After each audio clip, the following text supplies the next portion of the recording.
The United States is about 4,500 kilometers wide. Now imagine something very important. Not a highway, not a power line, not an oil pipeline.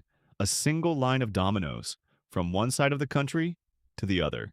And then someone pushes the first domino. What happens next? First, we need to know how many dominoes we're dealing with. A standard domino is about 5 centimeters tall. To make a good domino chain, each domino needs a gap. Let's use a spacing of 2 centimeters. That means each domino takes up roughly 7 centimeters of line.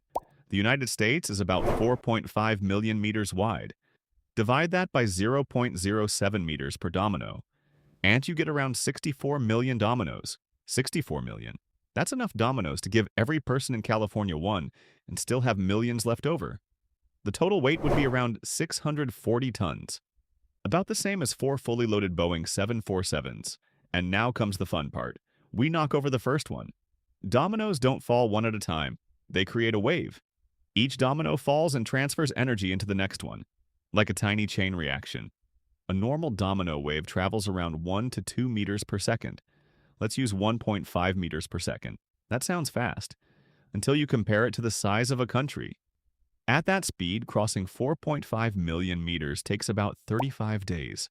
For over a month, a line of dominoes would slowly crawl across America. People could literally drive ahead of the wave, stop for lunch, take a nap, and still arrive before it. Day 1. The dominoes leave the East Coast. Day 7. They're still crossing the first few states. Day 15. The wave has become a national attraction. Families gather to watch. Scientists measure it. Somebody starts selling domino-themed t-shirts. Unfortunately, nature is not impressed. America is not flat. There are mountains, valleys, rivers, forests, cities, deserts. A domino chain hates all of these things. Even a small bump can stop the wave. A strong wind can knock dominoes over early. A curious squirrel can destroy hours of progress.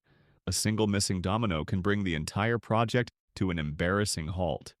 Imagine placing millions of dominoes up and down steep slopes while hoping none of them fall prematurely. At this point, the squirrel becomes one of the less serious problems.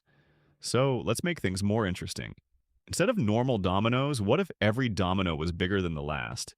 This is actually possible. A falling domino can knock over a slightly larger one. And that larger one can knock over an even larger one. Researchers have shown that each domino can be about 50% larger than the previous one. This creates an exponential chain. Exponential growth is dangerous.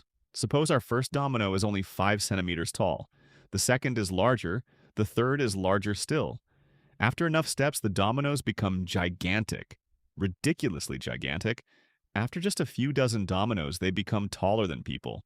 After a few hundred, taller than buildings. After a few thousand, taller than mountains. And eventually, the dominoes become physically impossible.